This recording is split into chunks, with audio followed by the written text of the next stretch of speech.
Hello, and welcome to the Modern Romantic Podcast, where we celebrate and inspire romanticism by featuring passionate people doing incredible things. Hi, I am a series of misheard song lyrics.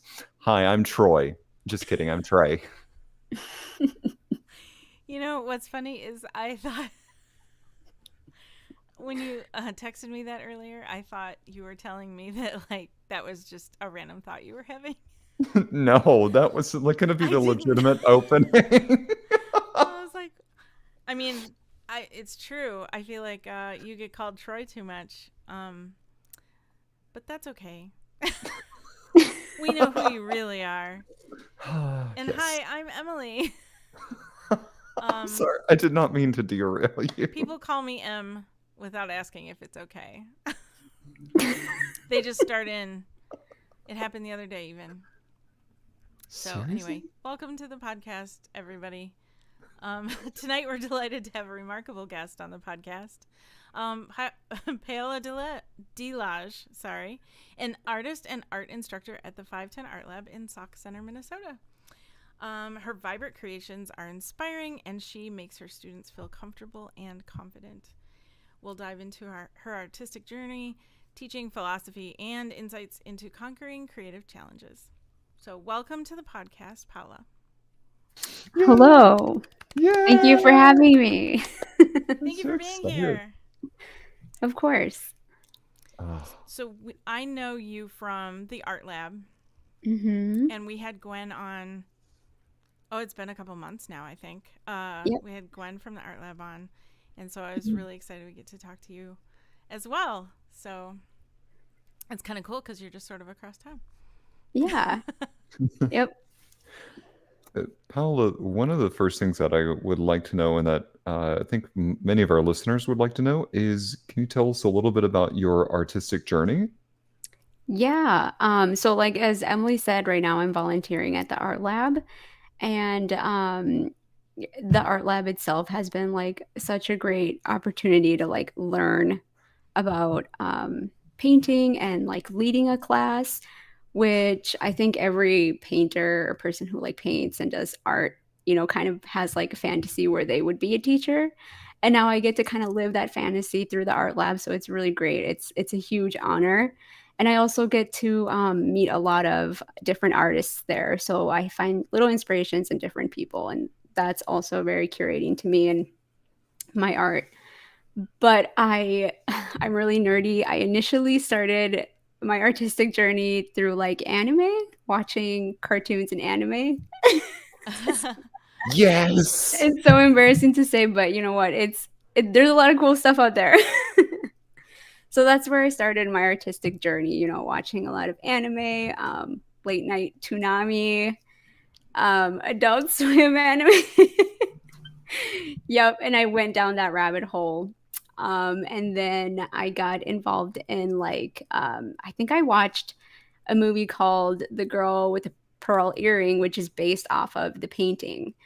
And I Yeah. remember watching that, and then that totally threw me into a different direction of art where it was like classical art and European art. So that was really cool.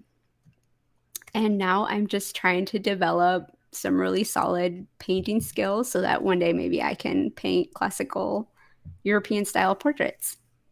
That would be fabulous. Hmm. Yes. We do have a question. So, Yeah. what's your favorite anime series? That's a really hard question because I have so many different animes I enjoy. But I guess my favorite would have to be, it's a really girly one. It's like Oran High School Host Club. Because it's so wholesome and it's so like it's such a nice like feel good anime. But I also really enjoy like rewatching Dragon Ball Z and what was the other one? It's like one of the classics, and I showed it to my husband too when I introduced him to anime and stuff. But like Dragon Ball Z or in High School Host Club, Inuyasha is another top one. Yeah. I was gonna ask when you mentioned Toonami of like waking up at 2 a.m. and then you just hear the ending theme song of Inuyasha playing. Yes. And you're Uh, just that's when you know it's, like, really late. that's like, "That's go to bedtime. Alright, I'm Yep. done."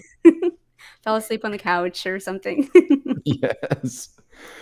Yeah. Um, so with that, so you've mentioned anime, you've mentioned, some Mhm. more of the classical.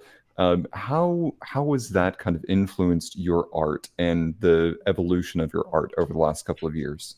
Sure. So, initially starting with anime and, like, cartoons and stuff, everything was very, like, two-dimensional for me. Drawings and stuff like that were just two-dimensional. I didn't really pick up painting materials yet either. I had just started doing, like, pencil and paper, pen and paper. I did do a little bit of watercolor because, I found you could color in like, the anime characters and stuff.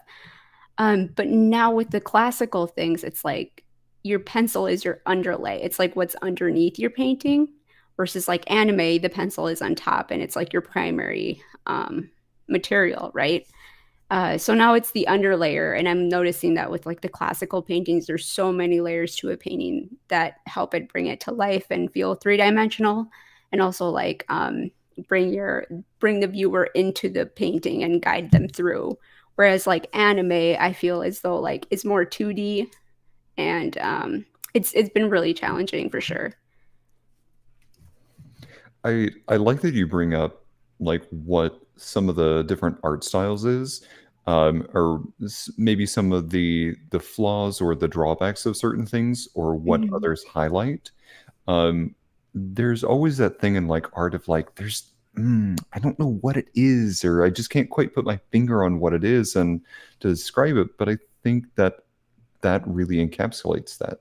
So I feel like Mhm. you've got a really good grasp on art. Oh, thank you. I try to keep myself like well informed, and um, I'm always open to new varieties of art, new ideas of art, new methods. I really enjoy like experiencing different arts and just trying to keep myself inspired by different things. I feel like that way I can get like a new point of view or maybe a new visual that helps like guide me through my art journey. I love that. That's such a great Mhm. answer. Um, I was gonna ask if you had some kind of method, or I don't know how to ask this. I guess any kind of, I don't want to say the word ritual, but I guess maybe that's the closest word to use. Sure. That allow you to tap into your artistry. Like, do you have anything that you do that's like, I always put the brushes on this side, and I always put the, or is there anything like that that you?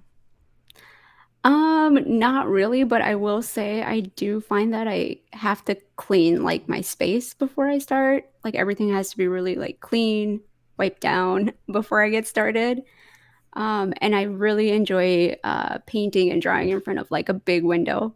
So right now our kitchen has a big window, and I find myself just like setting up at the kitchen and painting. And then it's dinner time, and I have to like move everything. So Yeah. yeah.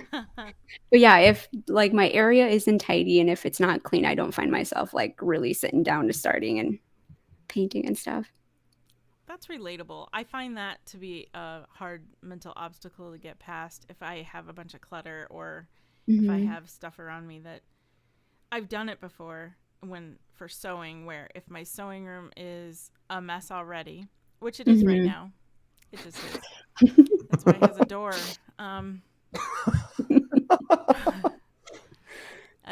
But yeah, it's really easy to shut the door and then forget it's a mess, which is terrible because I don't normally like to live that way. Like the rest of my No. house isn't that bad, but it's if I go in there, I don't.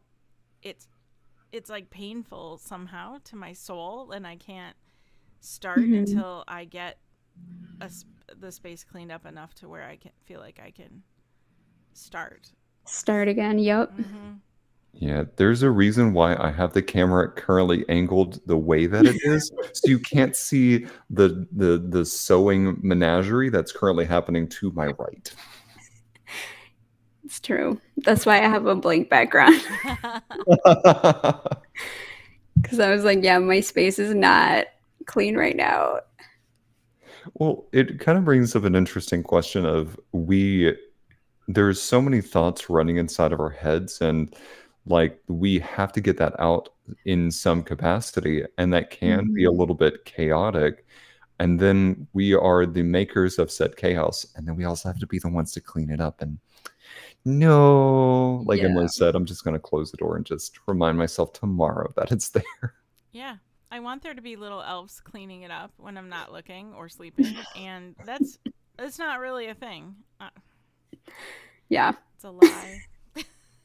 It's a terrible lie. I Uh, agree with Trey though. I think as people who are like artistic, we have so many ideas going about us.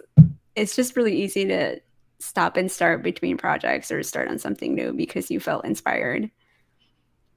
Yep. that like Renaissance costumes, I will be in the middle of something. I'll be like, oh, I could do this. And I like go hop to something else and I go finish that sort of thing. And meanwhile, Seth is like, so have you finished one of these? Yeah. I'm like, no. Right. Hold up how many fingers of unfinished projects you have. Oh man. Yeah. Yeah. Same. Same. So like we were talking about some different art styles, and you had mentioned excuse me, you had mentioned experimenting with watercolor and like with pencil drawings and that sort of thing. Mhm. Do you find your inspiration comes out in a particular medium more often, or does the medium kind of depend on what your idea is? That's a great question. I think the inspiration often comes from like a subject. So, and then I find out, that maybe the medium isn't something I'm even remotely familiar with. And so that usually starts a deep dive into that medium. And then I have to go get the supplies and then I have to come back and try to recreate it. And by then, my brain is probably like, well, you're not really that interested in that anymore. So it's usually like a topic, something that inspires me. Yep. So, for example, I was really intrigued in painting like oceanscapes and oceans and beaches. And so I have a ton of like paintings that I've given away and gifted of like these ocean things. So all I had was like the blues, the greens, the whites, and that's what filled my painting area for a while. It's just like my ocean paintings. And I did it in acrylic and watercolor.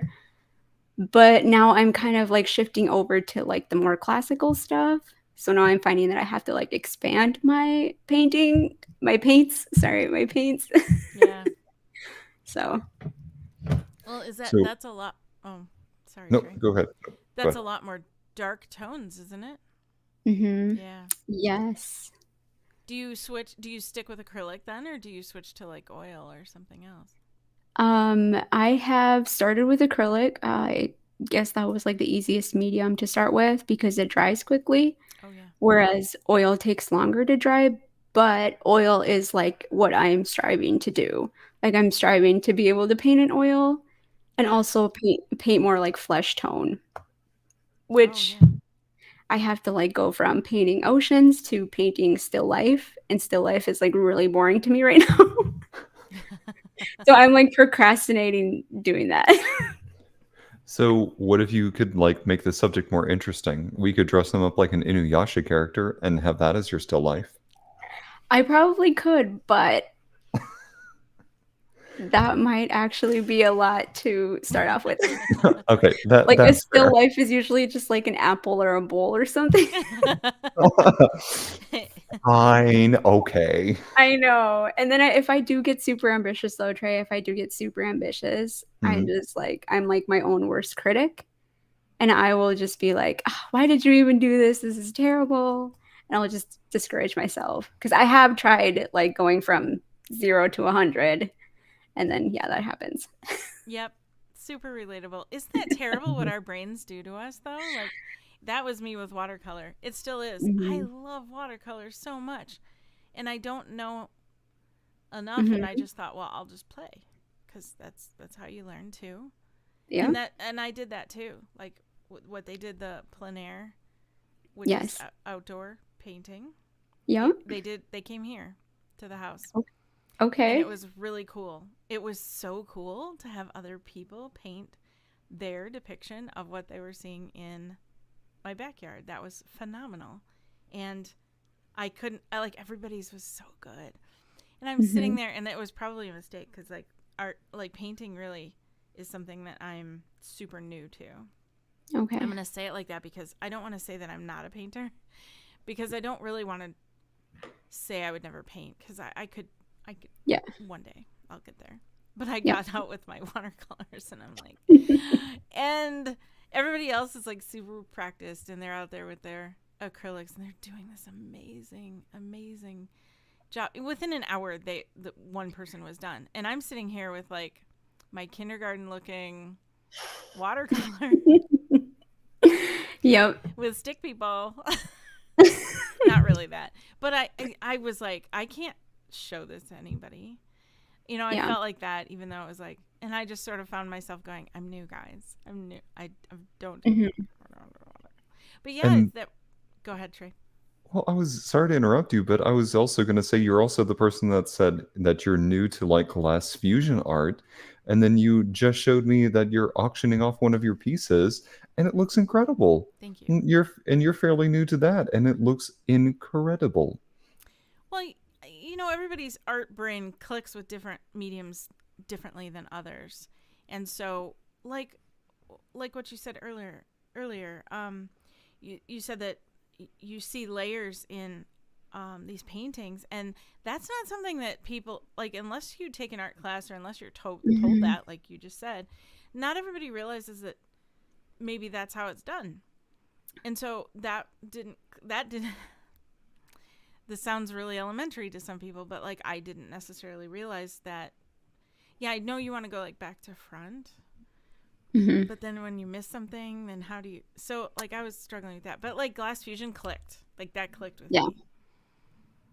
Yep. I think that makes sense.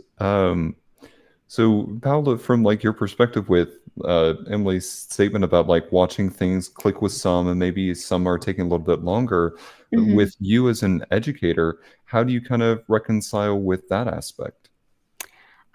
So I guess the way I view like the paintings, like as far as watercolor, acrylics, and oils go, even pastels, is there are like fundamentals to it.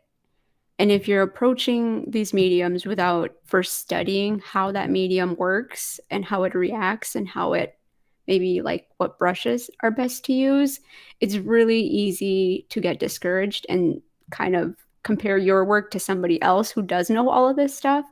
And you're comparing yourself. And that's why I feel like that's why we get discouraged, because we're diving into like a medium that requires a lot more than we actually think it does, because other people make it look so easy. So That's right on.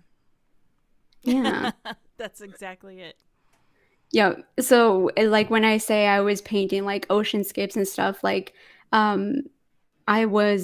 I got lucky, I think, and I was initially really inspired by a tutorial that taught me how to paint.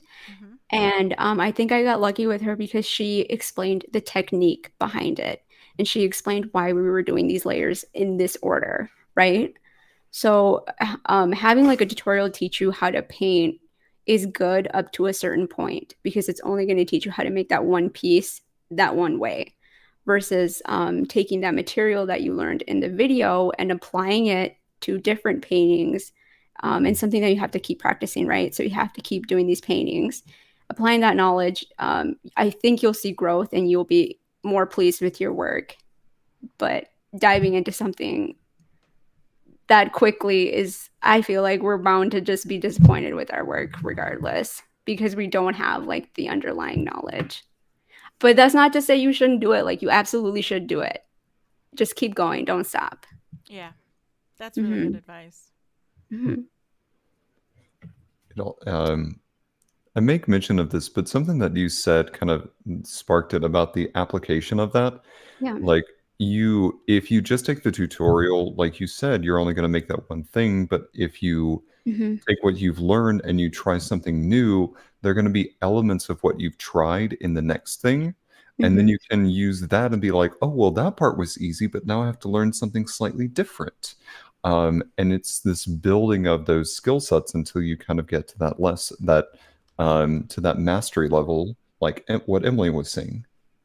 Yeah, absolutely. I think that's been around since like ever though. It's been known that like the great masters like Michelangelo, Raphael, Leonardo, they all were, like students at one point themselves who had to copy other um painters who were already teaching, correct?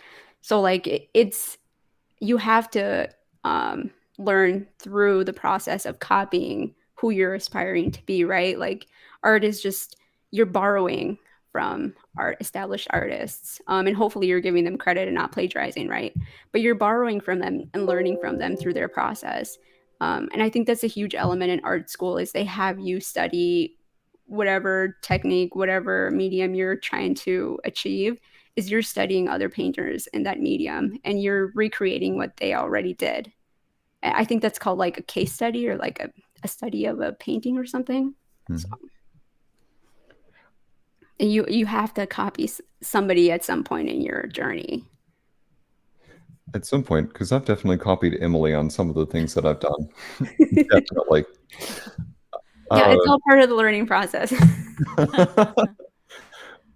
so for you and like thinking of the application of what you've learned, how do you take that concept or that emotion and then Mhm. transition that onto whatever your canvas may be? How do you choose the colors? How do you choose the type of paint? Can you Mhm. talk to us about that process? Yeah, that's a really good question. I hadn't really thought about it, but I guess like with my ocean landscapes, Mhm. I wanted to feel a sense of calm, and seeing these paintings made me calm, and so recreating them was like a huge therapy and kind of like a stress management for me. Um, Painting the oceans, like you paint a lot of blues, greens, you paint the sky sometimes. So all of that was like really therapeutic and just relaxing. And what about a still life? I'm curious because you said it was kind of boring for you. So Mhm. how what's that process look like?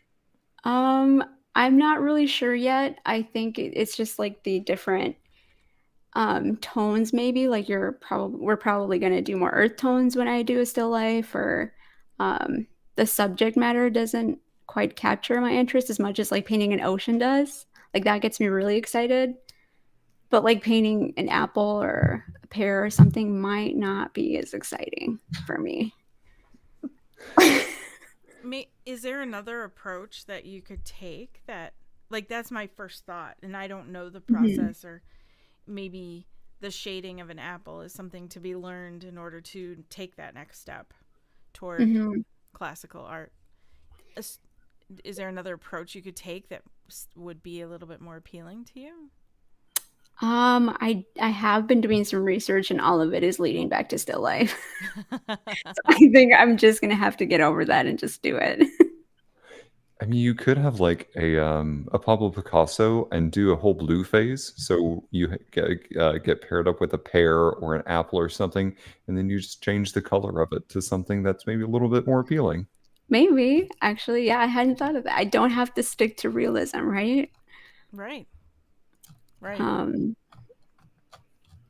but I think the whole concept of why I have to do still life is that you have to understand like flesh tones. So, Okay. I, I mean, trust me, I have tried to look into like, okay, can I do something else? It's so boring. Yeah. All roads lead back to still life. Yes, unfortunately, they do. Which kind of brings up a question about like some other creative challenges. Can you share some personal insights into how you've tackled those creative obstacles? Let's see. I think the best approach I found is when I'm feeling like stuck in a painting, I go back to the tutorials on YouTube and I try to, even if it's not the same subject, like I said, different teachers on YouTube will like teach you different techniques. So my go-to is always to go back to YouTube, look for articles that maybe help me address part of a painting that I'm struggling with. And which is very time consuming actually. YouTube has so many videos and so many different teaching techniques. It's kind of overwhelming, but if you just keep at it, you're bound to find something. Right.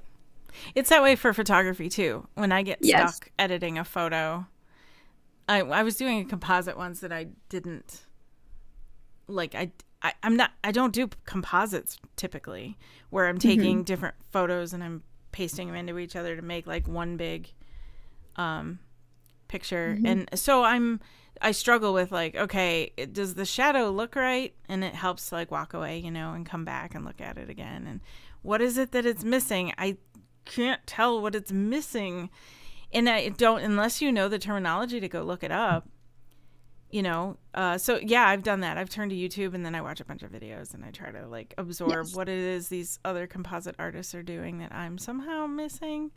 And you're right, there are a ton of videos, but then you can learn, like I learned even today, because I was taking a class today. And even if you get, at some point you get to where you're taking these classes or you're listening to these videos and they're teaching you stuff you already know.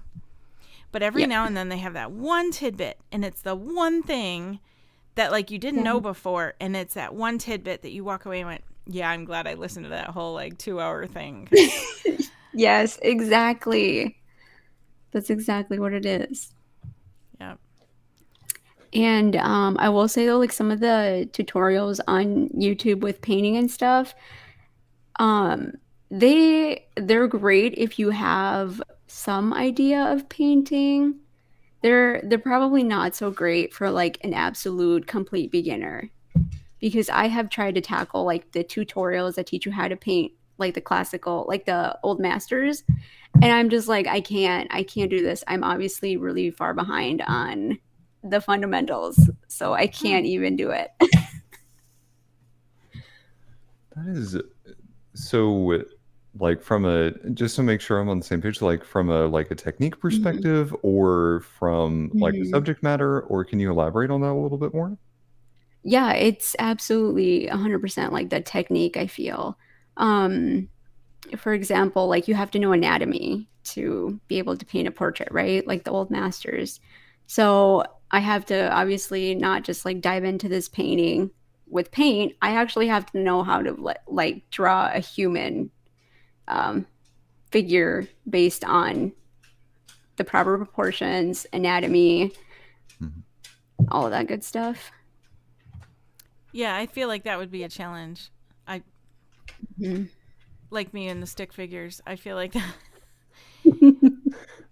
But yeah, that's why they make those little wooden people that you can pose and bend, right? Yep. The model figures, yep. Yeah, sorry, I didn't know the name of it. Which, strangely enough, they sell that at IKEA. Like they're like $20, and I just saw one randomly sitting around some art, just Yes. sitting there. Like, So you why can are look you cool. here Why while are you buying here? IKEA furniture?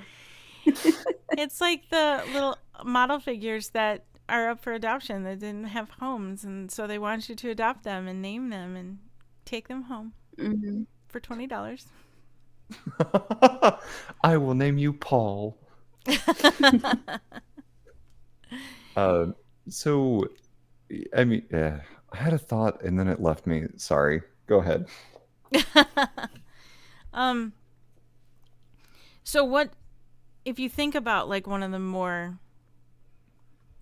I guess disastrous pieces you've ever created, or something that you've done that has just not turned out over and over, and like at least I guess with canvas you can paint over it and start again. But how do you personally recover from that? When you mess it up and you're like, it's the end of the frustration. You walk away. What makes you come back? How do you get over that? I guess what do you call this? Like where you like a challenge? I like a challenge. I'm not like a defeatist for very long. So I will walk away from it, but then I'm coming back and I'm just like, there's no way this thing is gonna like beat me. I have to come back and I have to like overcome it. I love Like that. I will be no, whatever. Okay, so I have to come back to it. My mind's always gonna like come back to that situation and say like, hey, we have to address the elephant in the room. We have to come back to that painting. It's just a canvas, start again, and then learn from it. Just learn, just reflect. Like, what went wrong? Is there too much contrast? Is there not enough like gradients? Like what layer maybe I did too soon, and what can I slow down and do some more research on? So, yeah, I guess that's how I would address that. I love that. Yeah, thank you. It's so funny to see in so many different mediums. Like I think back to conversations with Josh that we had when he was talking to us about some cooking related things, or we've talked about sewing before, or even with painting, the process Mm-hmm. of going too quickly with something. Things move at their own pace, so we kind of need to, it will work the way that it needs to, but we need to give it the space in order to do that. And if we rush too Mm-hmm. quickly, the final product just kind of comes out bleh. Mm-hmm. And I'm sorry, that's a Yeah, very, or like, sorry, go ahead. oh, I was gonna say like with costume design too, I feel like if you maybe like jump too quickly into something, you're not maybe as prepared. But you can learn from like bad costumes maybe that you make or sew. You can always learn from them. So, Yeah, your analogy with the I'm not going to let it beat me was zippers for me. yeah. Sewing in a zipper was the same. It was how many times do you have to sew a zipper so that like it has to end at the same place? And they magically sometimes don't. And it took me a long time to figure out why. Like I don't understand why this isn't yeah. And I'm also impatient, Mhm. so I don't want to do like a basting stitch first. I wanted to just magically sew in perfect the first time. How do I get Yeah. from A to B, from where I'm at now to getting Mhm. it perfect the first time? How do I need, what do I have to do to get there? And I finally figured it out, but yeah, that was a process. And it is kind of that, like, I'm not going to let a zipper beat me. And I think I've had that mentality too, like, whatever it is that's the hardest thing, even if I don't like the thing, like maybe you don't like painting apples, or whatever.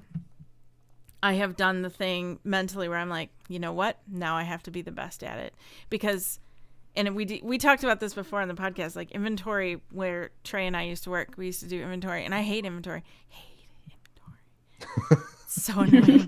Hated inventory.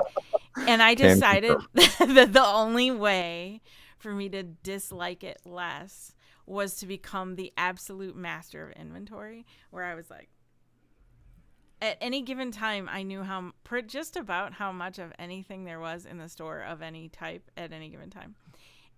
Yeah. And so I had to get that good to be like, all right, I hate this, but I'm also like stupid good Mhm. at it. So even though I didn't want to be, it allowed me to get through it. And maybe that's an Right. answer for apples. Yes. I can see where you're going with that.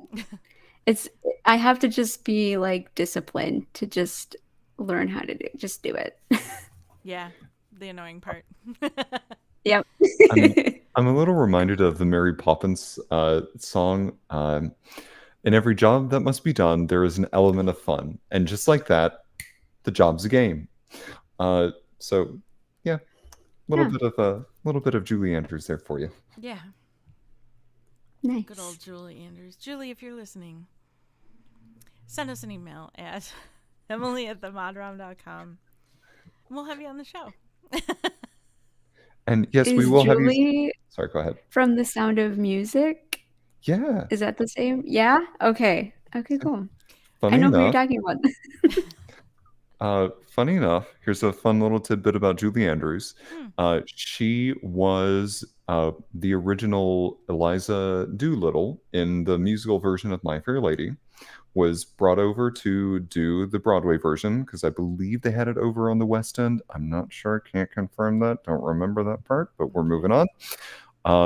So a couple years later, they adapted into a movie. They do not cast Julie Andrew in the movie, which she then becomes available for which to do another movie, Mary Poppins, and thereby wins a big, huge award. And on her speech, during her speech, gives a thank you to the casting director of My Fair Lady for turning her down. Oh my gosh. It was a glorious night. There's your little tidbit about Julie Andrews. And look at her now. She's doing a voice on Bridgerton. Oh, yes. Wow. I can't think of her name, and she's the narrator. She's the Lady narrator. Whistledown. Whistledown, thank you. Oh. I almost said Featherington, but I knew that was the name of the other family, not the writer. So, yeah, thank you. Gwen Krantz, and I hope I'm saying your last name correctly, says, "Sing it, Trey." Sing what? Sing the Julie Andrews song. You know Gwen. It's Gwen. From who we had her on the show. Oh my gosh. Ah! Well, I feel so incredibly dumb. I am so sorry. Hi, I'm going to turn my camera off now because I am that embarrassed. I am so sorry. Oh no. We can Future cut Emily. This part out. Future Emily, please cut this out. Gwen, I am so sorry. I have had like maybe 4 hours of sleep. I am so sorry.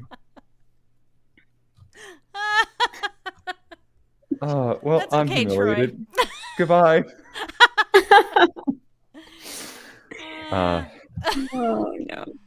Anyway, Gwen, it is lovely to see you. Now I think you should sing. Yeah, I really should because I am turning 5 shades of pink right now. No pressure. Oh, Gwen says, "Don't be sorry, Troy."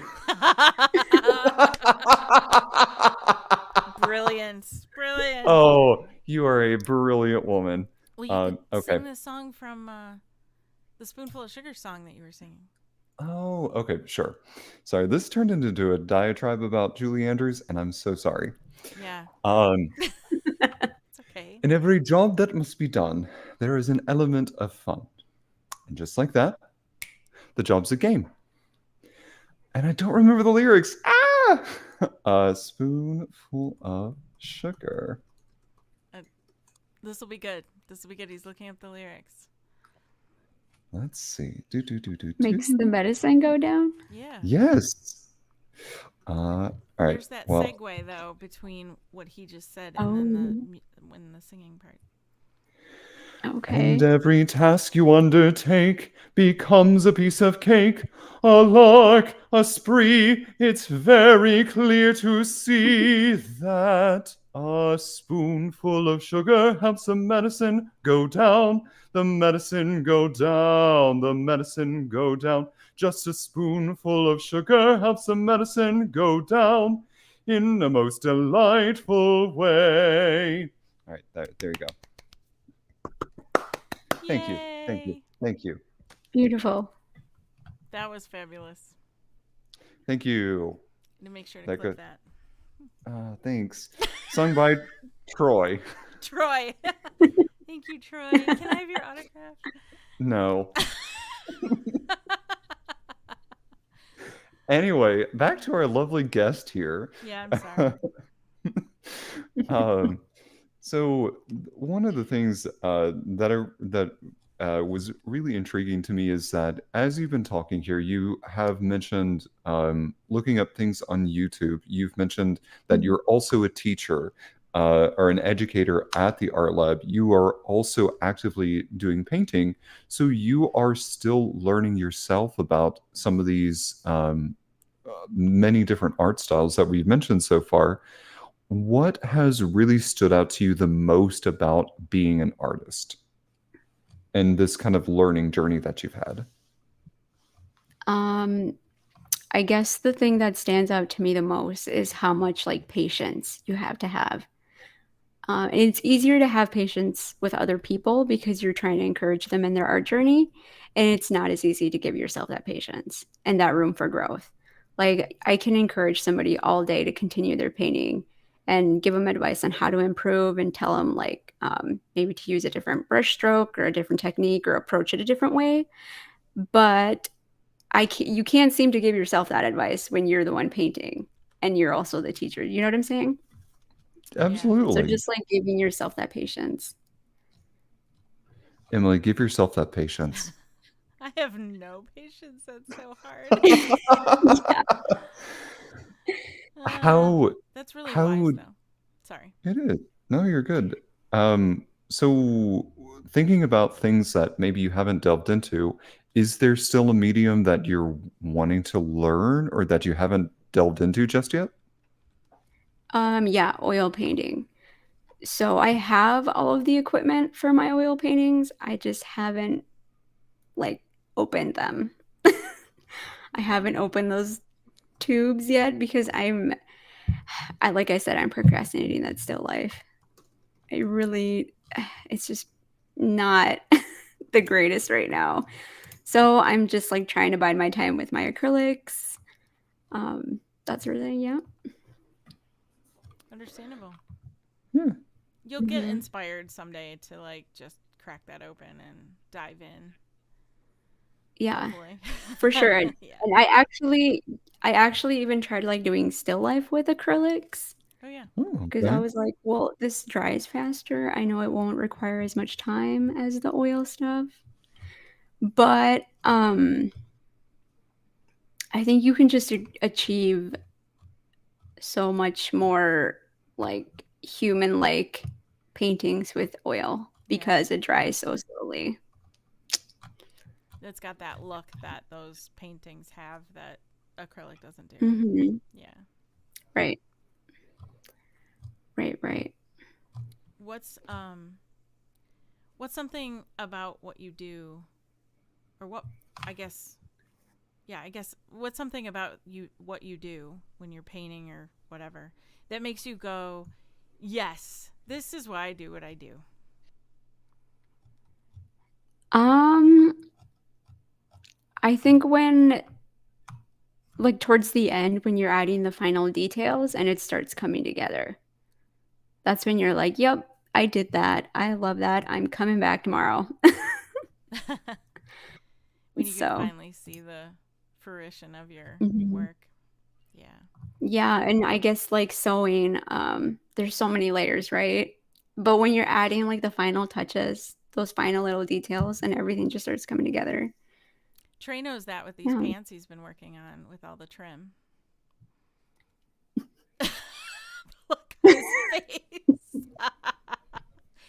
What is it, like 30 yards of trim you sewed onto little strips to make these pants? Mm-hmm. Mm-hmm. What? I'm not going to talk about these pants because they are honestly just the amount of expletives running through my brain when you mention those pants. Oh, I'm No. sorry. There now when I should say that Seth like is in love with these pants, but the Oh, good. process of making the pants has been just absolute redonkulous. Anyway, I'm going to pause real quick to call out Kaz's comment. She's on Twitch. Sassapants looks like he's about to have a Macbeth moment. oh, all right, I'm done for the That's night. Good night. hilarious. That was from, gosh, was it last week or the week? I don't remember anymore. Oh, Time that running was together. so Saspants was definitely from last week, and the whole Scottish play comment was from a few weeks ago. Oh, okay. Thank you, Kaz, for that. That was brilliant. Anyway, back to what makes you go, yes, this is why I do what I do. The costuming thing, yeah. I mean, hopefully that you had that moment with those pants, Trey. It is like I've made peace with those pants. Peace pants. They're my peace pants, sassy pants. For when you're grabbing a bag of peas. Grabbing a bag of peas and getting a call that I'm going to go to London and perform in an opera. While you're wearing your peace pants. Peace pants. um, Um, Paola, one question that I have for you regarding like more modern technology. We're at Mm-hmm. this juncture where we've got technology coming in with digital art as well as more physical mediums with oil, Mm-hmm. watercolor, etc. How do you maybe help find those learners come to balance or come to what's the word I'm searching for? Come to peace, we'll just say, with digital art versus more physical mediums. Mm-hmm. Well, one of the things that is like the biggest difference between the two is going to be your undo button. With digital media and like digital art, you can undo something so quickly, and um, you don't get stuck like on that project, right? Because you don't like a brush stroke you did. But with physical medium, you can't undo it. You have to find a way to fix it. So it's a whole like it's a different mentality, I think. And I've tried digital media, but again, I only get so far because I don't have all of the techniques necessary to keep going at it or to make a painting or something look the way I want it to. Mhm. But it's easier to undo, and it's easier to just click undo or erase something. And you also have like layers you can do in digital mediums. Usually yeah. the program will give you like layers, and you can, like I said, delete, duplicate all of these cool things with those layers. I imagine blending colors is totally different then too, because Yes. the raw paint and being able to mix two colors and get exactly the hue you want, Mm-hmm. and being able to make that gradient happen in the way you want with the direction you want is probably a totally different process than doing it digitally. And I feel Right. like having real paint probably does that better, Right. especially Mm-hmm. when you're dealing with oils and things like that, where at least I have limited knowledge of this, but with a real painting, there's a texture to it. Yeah, absolutely. All of the well, you do have like a wider variety or range of textures with digital media because you can switch between them so quickly. Um, Oh, I meant like physically on a canvas. There's like a yeah. three-dimensional, like you can touch and feel the paint strokes sometimes. Versus Oh, on yeah. digital media, you just print it off. It's super flat. It's just Yeah. it's just flat. Yeah. Yeah, absolutely. Yep. I think that's like Van Gogh is a really good example of that. Oh yeah. Or like if if you see a Van Gogh painting, it's very like vibrant, it's got this awesome texture, but if you see it in person, it's very like thick with paint. Like Mm, he quite literally created that texture with the paint. cool. And so like Starry Night looks, like the three-dimensional Starry Night is still beautiful, but the real life Starry Night is like inches thick of paint. Oh wow. So, Now I want to yeah, see and it I in guess real it's life. like really big too, so Hmm. that's another thing. Mhm. Well, Um, I tried Is doing that there? with. Oh, sorry, Trey. No, go ahead. I tried doing that with glass fusion. okay. In fact, I don't. I have to find it. I think I might have left it at the art lab. I made a little dish where I was trying to recreate kind of a Starry Night inspired thing. It turned into Okay. a dish. I shaped it into a dish, and it was just a test piece because I didn't. I'm playing. I'm learning. But I didn't know Right. about that three dimensionalness of the original, and I guess maybe if I'd studied the original enough, I would have known that. But now that you say that, I could recreate some three dimensionalness with the glass fusion if I don't flat fuse it so much. So thank you for saying Right. that. Right. If you change like that temperature, right? Mm-hmm. The glass fusing temperature. Yep. Lower it Yeah. down, make it a little more 3D. That is cool. I'm glad you said that. Yeah. That's why I'm here. So what is something you are inspired by? Right now I'm really inspired by Caravaggio.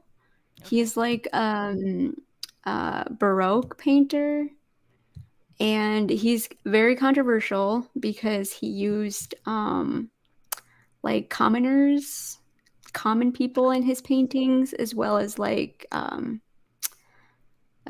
sex workers in his paintings to Okay. depict maybe like religious scenes. Oh, Oh, interesting. So yeah, so he was really talented. He was commissioned by the church, I believe, for some paintings, but he was using like normal people in his paintings, also depicting them in like normal attire, which I guess was like a big no-no.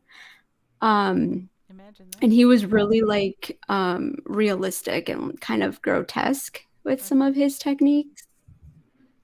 Fascinating. Hmm. Yeah. So I think that's why it inspires me right now, is because it's like it's so realistic. He painted from, life models, and he painted them in a life scale. So I don't know if you guys knew, but the Minneapolis Institute of Art Okay. had one of his paintings recently, like an original Caravaggio, and it was the Judith and Holofernes. Okay. So it's basically this princess like beheading a general who was enslaving her people, I believe. Wow. Yeah. The So the story painting is behind it. really, yeah, it's a beautiful story. It's really cool. But his painting is like life size.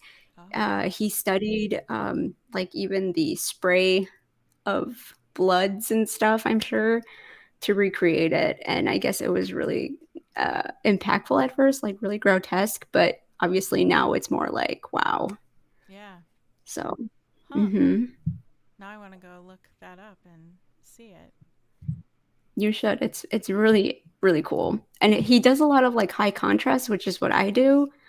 I find it really hard to like make soft brush strokes. I kind of like the contrast, so that's why I'm like, I kind of understand this. Cool. So, Yeah. Paula, if you won like an all expenses paid trip across the world to specifically go Okay. and visit some places where they have art or Yeah. like famous artists' work of art, Hmm. what would be in your top three places to go? Um, I think the Met in New York is a huge gallery. There's a lot of really pristine pieces there.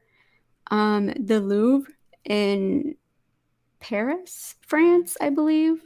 That has a lot of really magnificent pieces, but also Florence, Italy is like the Renaissance, the birth of the Renaissance. That's like where I would also go, is Florence, Italy, because of the Michelangelos, the Botticellis, the Raphaels, Oh. like all of that. Just give it to me.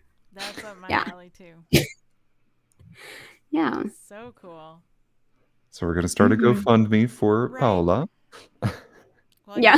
if Yeah. if you would like to help fund the trip to the Louvre and to, what did you say, Venice? Uh, Um, Florence. Florence, sorry. Yeah. To the Louvre, to Florence, and to the Met, please email us Hmm. at sponsorusweloveyou@themodround.com. Right. It's not too expensive. No. So yeah. um, what did I see over the weekend? There's this thing going on with the Van Gogh Museum that's in Amsterdam, I believe it is.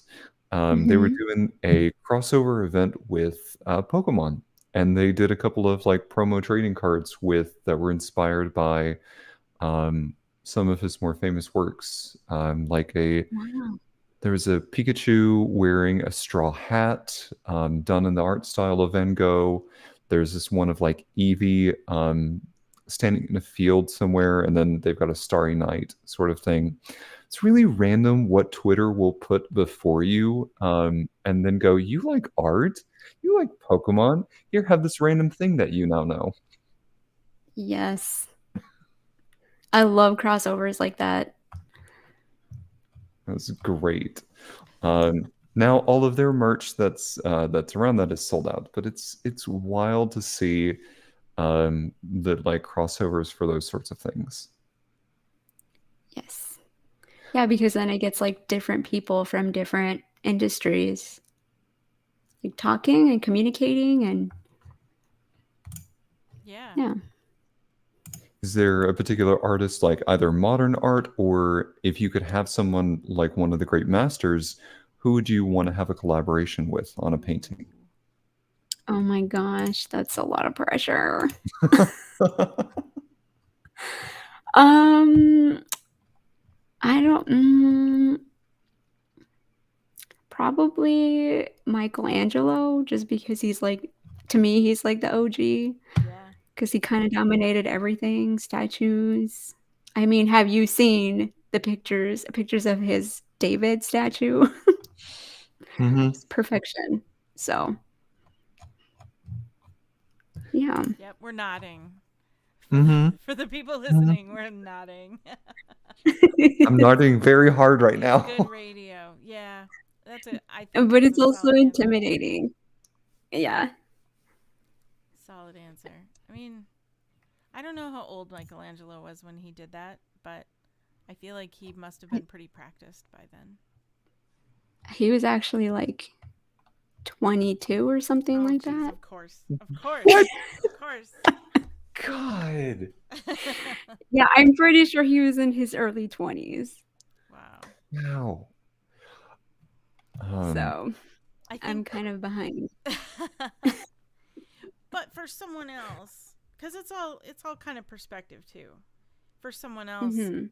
even where you're at in your art is where Mhm. someone else feels like where they should have been at 18 or 20 or whatever. So I feel like that's kind of relative because everybody's good at something. So, Mhm. and someone else isn't yet. Right. So I feel like that's just a perspective thing. Because like Absolutely. I didn't do I was trying to think of the year. I didn't take any of my designs or fashions or anything to New York Fashion Week until I was in my 40s. There, I said it. It is never too late. There's many No. lifetimes in your lifetime to live. So, Yeah. it's not about what number of chronological years you've been around. Right. I think Kim Hale on TikTok is in her early to mid 50s, if I remember correctly, and she is getting back on Broadway. She's done a couple of shows now and booked a couple of gigs, and like after taking many years off for not booking gigs, now she's booking things. She's getting pretty popular, and she's posting a lot of videos. And girl can work. Like Kim Hale, if you're listening, please email us at trey@emodrom.com. All these shameless plugs everywhere. Shameless. But yeah, I used to think like, oh, I'm too old to take singing lessons, or I'm too old to. I used to want to be an actress when I was younger. That was what I wanted to do. So when I was in high school, that was my dream. I wanted to be an actress, and I never really went after it as like a profession. I have done some things, but never like I'm not, obviously I don't even have an IMDb page, but but like it's not too late. I feel like I still could. It's not the same dream as it used to be, but anyway, back to you. Are there any particular projects that you would love to do? Like any future dream projects that if someone came to you and said, Paola, we would love to offer you a commission to do this. And what would make you say yes? Oh my gosh. Well, I mean, I guess I kind of have been asked to do something, but I'm supposed to help paint a mural at the art lab. Oh, Oh And they yay! want me to kind of help lead that. And I was like, yeah, because right now Van Gogh is like, we just got done seeing some of his stuff at the Mia, and Starry Night is just like iconic. Like, why not? Let's do it. Oh, I love it. Yeah, I know. I was like, yeah, let's do this. Let's do this thing. But now I'm just gonna have to do a bunch of research on how to, transform a whole wall I am with the so help of like other people. yeah, yeah. Sorry. Hmm. I'm glad you told me this. I didn't know, and I'm so glad that you're doing this. That's so cool. Yeah, and I think the direction they want it to be is like the members get to paint a section of the mural. So as each member paints like a, I don't know, a square or something, it becomes the Starry Night, right? And it's collective and done through all of the members, so it's Neat. something that they create together. Yeah. Kind of like that coffee table by the couch is all the mosaic. Yeah. I love that too. So, for anybody who's wondering what in the world the Art Lab is, so that you have an idea, it's a maker space. So, it is a place where people can go and do art and feel free to dabble and feel free to just dive in and make it their own somehow and discover what works for them. And there are a bunch of different art forms offered and a bunch of different classes, and the classes are open to the public, or you can get a membership. So there are many ways to get involved there, which I love, because there's probably something for everybody, and that's kind of the magic of it. And the community it creates there is amazing. And if you don't have a maker space near you, you should create one. No, I'm just kidding. Maybe not for everybody, but like seriously, you should find one near you and go be part of it somehow, because it is a magical place. I Yes. I was actually doing some research, and there's something like that near me. I just Oh, haven't had an cool. opportunity to go to that. So there Ooh. is likely one in your area. It may be called something different. It may not be an art lab, but look for maker spaces, art labs, those sorts of things. They are probably in a city near you. Yeah. Hmm. I- Or even sometimes there are ways to make that happen through various art organizations, even if they don't have like a building. We've heard of art guilds and other communities that have done things together for art. So there are ways to look them up and find them. Hmm. So how can our audience support you in your work? Right now, I would say following me on Instagram, liking my posts. I mean, that's always encouraging is when people like your posts or leave a nice comment. Yeah. Um, yeah, hopefully I will have like pieces, like original pieces that I can maybe sell or something on a website. I'm trying to learn how to run a website. Oh, cool. Okay. So, yeah, just on Instagram right now. And And oh, go ahead, Trey. I think we're about to ask the same question. Paolo, what is that Instagram? Oh, it's at Paula Paints. And that's That's it. Hmm. Paints. Correct. Paints. Nice. Hmm. Yeah, that's great. And you can see some of her art up there right now and different Yep. videos and things like that that you've done, and hopefully some new stuff eventually as well. So go give Paula a follow. Well, Paula, I have to say that the last hour, I have not been able to meet you before this evening, but Emily has been talking about you like nonstop, and I can see why. You are so knowledgeable, you're so hungry to create, and you're so passionate about your education of others and encouragement of others. Like, it's infectious. So, anyone who's listening, anyone who's near the art lab, please, I encourage you to go take a class with and from Paola here, so that you can also be inspired, like I have been this evening. Oh. Paola, thank you so much for being on tonight. Yeah, thank you guys. It's this is definitely a journey. It's been a lot of fun actually. I really enjoyed it and you guys made it really comfortable for me. So thank you so much. Hooray. So cool. Well, as we close this episode out, Emily, I think you have something to tell I us. do. It's super exciting. Sorry, I totally interrupted you. It's okay, go ahead. So on Sunday, this is an announcement I wanted to tell everybody. On Sunday, October 8th, which is this coming Sunday, we have a very special episode. And it is, when we first started the podcast, it was almost 2 years ago now. And we were testing the waters and the technology and our abilities, my ability to not screw up my own mic volume during a podcast. And so like we were testing things out, and the way we did that was we hosted a live script reading of Romeo and Juliet. And we did it. I can't believe it's been 2 years either. Yeah, it's been it's well, I think it speaks to, well, a lot of things, but our guests and our audience, and this has been wonderful. So anyway, we had 6 people at once, and we did this live script reading of Romeo and Juliet, and we, because there are way more characters than 6 in Romeo and Juliet, we all had like hats and props where we'd switch them off to switch characters. And so there were 6 people on the screen, like Zoom call style, and we're switching hats like mad. And it was hilarious, and everybody made their character their own. So like we had a Mercutio with a Mississippi accent, and it was hilarious and brilliant, and everybody chipped in their amazing talents and skills. And so we are going to do that again. If you know us, we don't do things small.